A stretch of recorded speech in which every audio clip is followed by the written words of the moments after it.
পরে পরে তো গাড়ি টান দেয় ধীরে ধীরে এই ঘটনা ঘটে। এইখানে কি হয়েছে? এখানে যেখানে এইখানে মূলত স্যার একদম পিছিয়ে বসছিলাম, যার কারণে সামনের কিছু দেখতে পারিনি স্যার।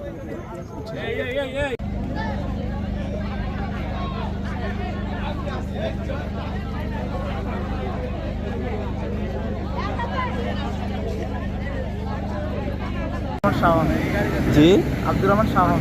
আপনি কোথায় ছিলেন তখন? আমি গাড়ির ভিতরে আসলাম, আমি মানে ভিতরে আসলাম, আমি রাস্তার বাড়িতে করছি ওইটাই জায়গায় যাইতে। কি বাস এটা?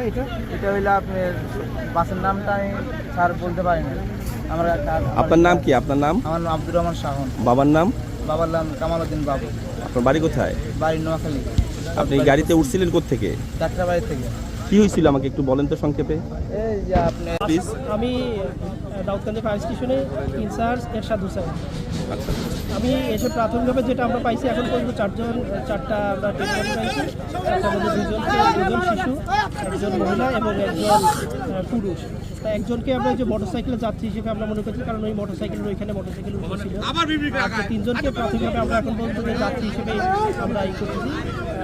ভিতরে দুজনকে আমরা এখানে রেস্কিউ করছি, আর একটা শিশুকে আমাদের এখান থেকে আগেই পূর্বেই একটা শিশুকে রেস্কিউ করছি। এই আপাতত চারজনকেই আমরা এখান থেকে পাইছি। তাহলে চারজনের মধ্যে একজন মোটরসাইকেল আরোহী, একজন মোটরসাইকেল আরোহী, আর প্রাথমিকভাবে তিনজন যাত্রী।